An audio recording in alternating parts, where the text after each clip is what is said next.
Think of monitoring Copilot usage like a gym owner, checking whether members are actually using the equipment they pay for. We really need to know if the investment is working, right?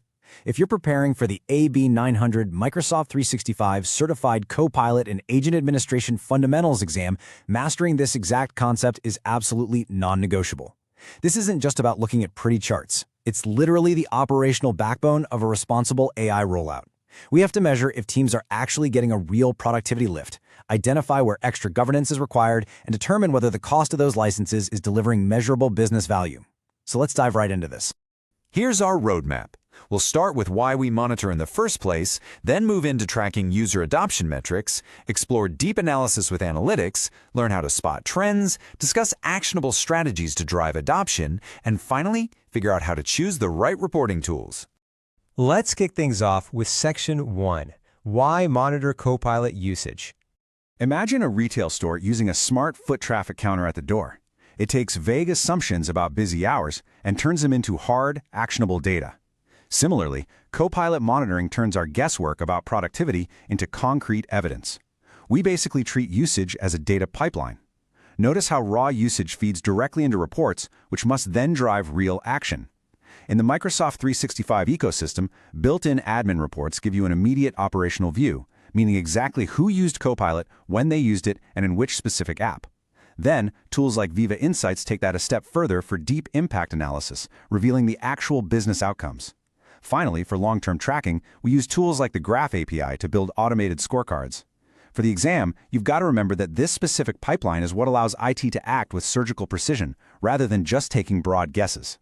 Now think of a corporate HR department monitoring workplace compliance. They aren't just counting the number of employees. They're ensuring the rules are actually being followed. Because Copilot touches highly sensitive organizational data, monitoring doubles as a critical enforcement and privacy tool.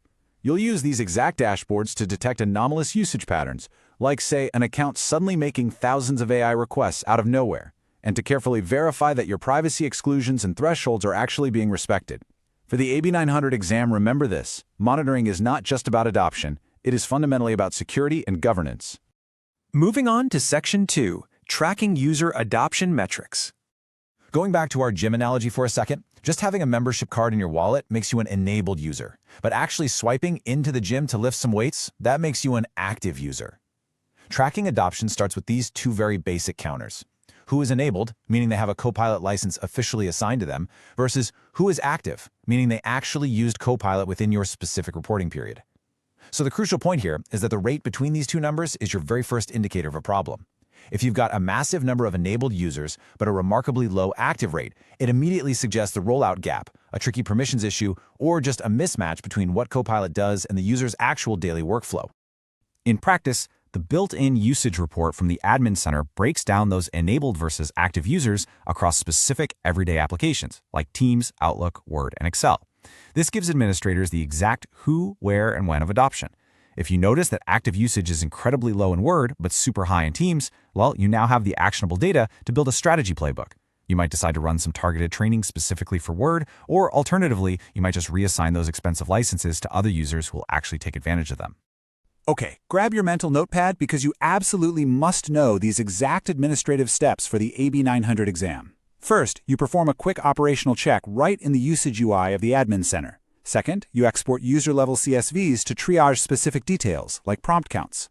Third, you check licenses under the billing section to perfectly reconcile those enabled versus active numbers. And fourth, for automation, you set up a programmatic extract using the Graph API. Now here is a massive exam tip. Always account for the 24 to 48-hour ingestion delay in Microsoft's admin usage reports. Don't chase daily noise.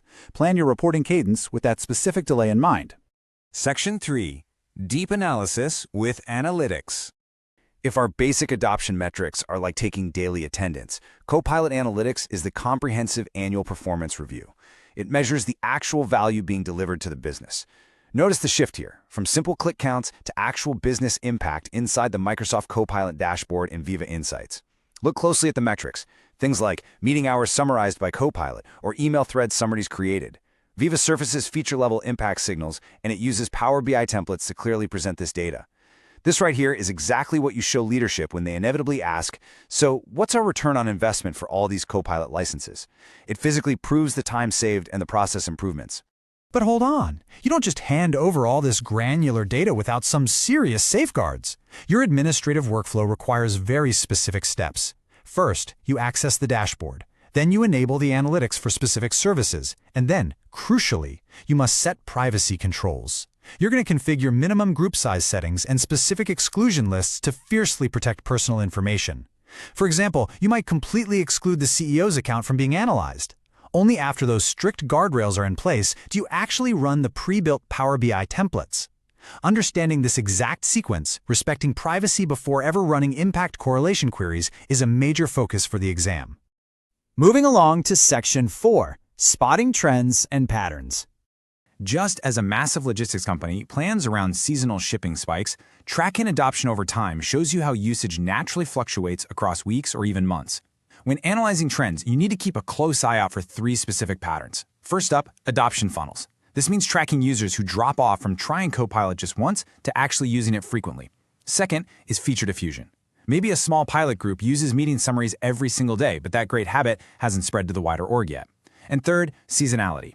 For instance, the HR team might use Copilot heavily during their annual review cycles, creating a massive predictable spike. Recognizing these specific patterns tells you if your training strategies are actually working, or if users are just abandoning the tool after a week of novelty. A key AB 900 best practice you absolutely must remember is the vital importance of agreeing on a single source of truth metric. If different departments calculate active usage differently, it just creates total chaos. You have to standardize it. For example, you might define an active user as someone submitting at least 1 prompt per week. Simple as that. Once you have that baseline established, you strictly investigate the outliers. If an account is suddenly racking up thousands of interactions in a single week, well, that's likely a misconfigured automated process, not a human being. You need to catch that quickly for both security and cost reasons. Section 5. Strategies to drive adoption. Rolling out new software in a busy corporate office requires 2 distinct things: giving folks the technical tools to succeed and creating the culture to make them actually want to use those tools. On the technical administration side, you have very specific levers to pull. You'll configure group-based licensing policies right in the admin center so that small pilots can scale up automatically without tedious manual work. You'll also use team setup policies to literally pin Copilot chat directly to the app bar, which drastically reduces user friction. On top of that, you deploy targeted training, and you can even build Copilot Studio agents to handle repetitive organizational tasks. These are your foundational technical actions to force visibility and guarantee ease of use. But hey, technical availability just isn't enough on its own. Culturally, adoption sticks when leaders visibly model the tool. Think about it. If managers actively use Copilot live in a meeting to summarize the notes, the rest of the team naturally follows suit. You also need concrete stories. Don't rely on generic, boring corporate slogans. Tell the organization something real, like, hey, the legal team just cut contract drafting time by 30% using Copilot and Word. Combine those real wins with visible measurement dashboards, and you create a dynamic culture where people genuinely want to adopt the tool just to keep up with their high-performing peers. And finally, Section 6. Choosing your reporting tools. Like a master mechanic reaching for a very specific wrench, a Microsoft 365 administrator must expertly select the exact reporting tool designed for the job at hand. You wouldn't use a massive sledgehammer to drive a tiny finishing nail, right? The architecture of reporting follows a very specific flow, starting from the user interacting with a service, moving through admin controls down to a final result. You use the Microsoft 365 Admin Center for your daily quick operational triage and basic counters.